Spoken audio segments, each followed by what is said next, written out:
There are three reasons why a stock breaks out. One, it's trading within a recent range. Two, it's trading within a pattern. Three, it's pressing into new all-time highs. And I suppose there would be a fourth reason, and that is news catalyst, but that lies more on the fundamental side.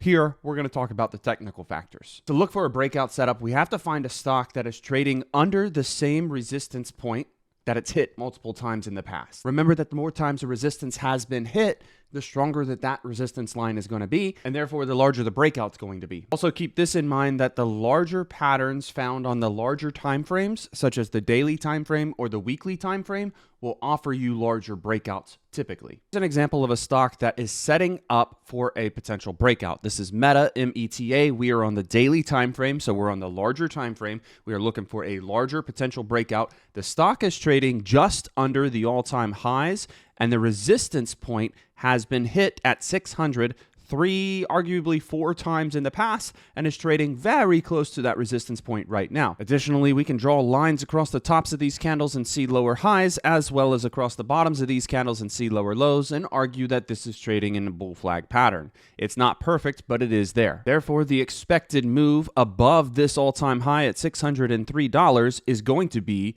a potential breakout into new all-time highs. There are 3 ways to confirm a breakout. Number 1 is with volume. You want to see increased volume on the breakout move. Here's an example on a smaller time frame. We're on the 5-minute time frame here of Meta trading within an ascending triangle formation. That's going to be a series of higher lows and a single static line point of resistance. On the breakout move, which is this candle right here, you want to see increased volume, which we have on that same exact candle. Confirmation number 2 is that you want to see the candle close above the resistance point that you are looking at. So the resistance point for Meta on this particular day was $588. We are on the 5-minute time frame. We want to see a 5-minute candle close above that resistance point, which is going to be on this candle here and on this candle here.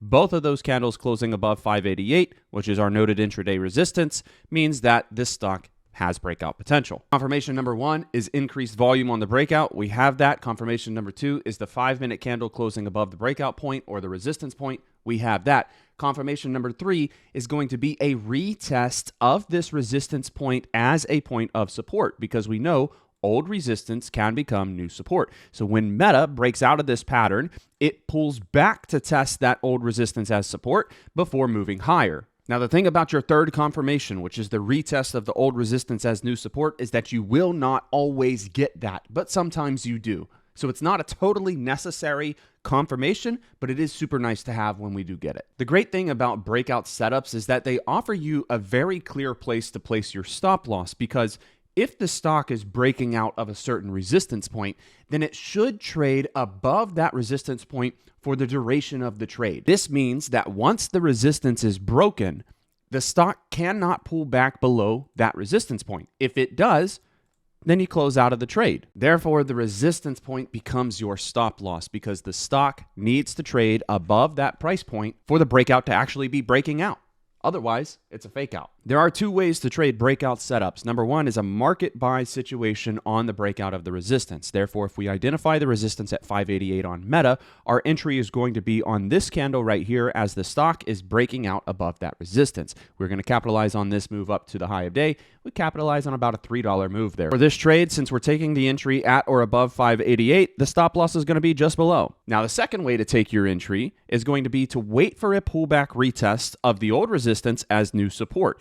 You take the entry here and capitalize on the move higher. If you're taking the entry at 588, which is your breakout point, your stop loss is still placed at the same exact point, which is just below. So you might ask, Gates, which way of entering is better? This just comes down to personal preference. If you take the entry on the breakout the first time, you're assuming a little bit more risk, because there's no guarantee that this stock is going to press higher, and you potentially could be setting yourself up for a fake out, which is you get a candle to close above the resistance point and it just pulls right back through and below it. Fake outs are always something to be aware of. They do happen. There's not a whole lot that we can do about them other than recognize when it's happening in real time and cut the trade the moment that the stock fails to hold the resistance or the breakout point as a point of support. By entering this way, you do take advantage of the momentum and you probably will wind up with a little bit more profit. The reason why that is because you're in the trade as the momentum is starting and you're not having to wait for a pullback, which may or may not happen. Now, the second entry on the pullback is fine as well. By entering at this point,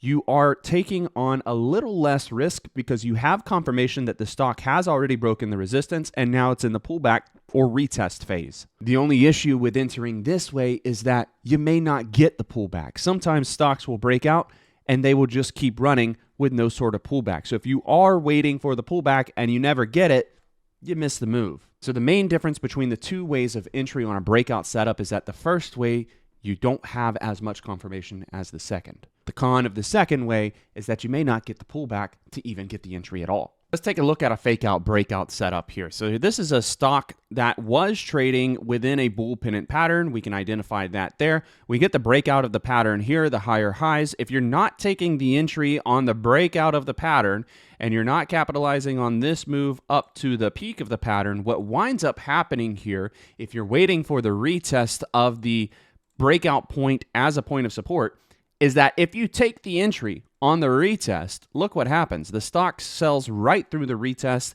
and winds up printing lower lows. The thing about fake outs is that they happen. There's nothing that we can do to control them, but there is something that we can do about mitigating our risk. If we're taking the entry on the pullback retest of the breakout point as a point of support and the stock sells or breaks through that point of support, what we do, and the best thing to do every single time, is to just cut the trade, because it's not worth it to hold through this being down and hoping for a reversal, even though it may happen later on. And even though there's a chance that we can get out at break even over here, it's not part of our original trading plan to hold through the support being broken and to hold through being down on the position. What I would recommend here is that you cut the trade right away, take the small paper cut loss, and then re-enter later on if it does decide to reverse and move back in your favor or in the way of the original trend. Key points to remember from this video: 3 reasons why a stock is breaking out. Number 1, it's breaking out of a recent range that it's been trading in. Number 2, it is breaking out of a pattern that it has been trading in. Or number 3, it is pressing into new all-time highs. The 4th reason is a fundamental factor, and that's that the stock has a news catalyst that is pushing it higher. Remember that when the stock is hitting at the same resistance point or area multiple times, that resistance point will be a stronger point of resistance. And when you finally get a break of that resistance, you're going to get a larger than expected breakout typically. And there are 3 ways to confirm a breakout. Number 1 is higher volume on the breakout move itself. Number 2 is a pullback retest of the resistance area as a point of support. And number 3 is that the candle is closing above the resistance point for the time frame that you're trading on, whether that be the daily or whether that be the 5-minute time frame. Breakout setups are a lot of fun to trade. You can take advantage of the momentum. Just be mindful of fake outs and remember to cut the losses if the breakout fails to continue to break out. That's all that I have for breakout setups and breakout trading. Hope the video has helped you out. Thank you for watching, and I'll see you in the next one. Cheers.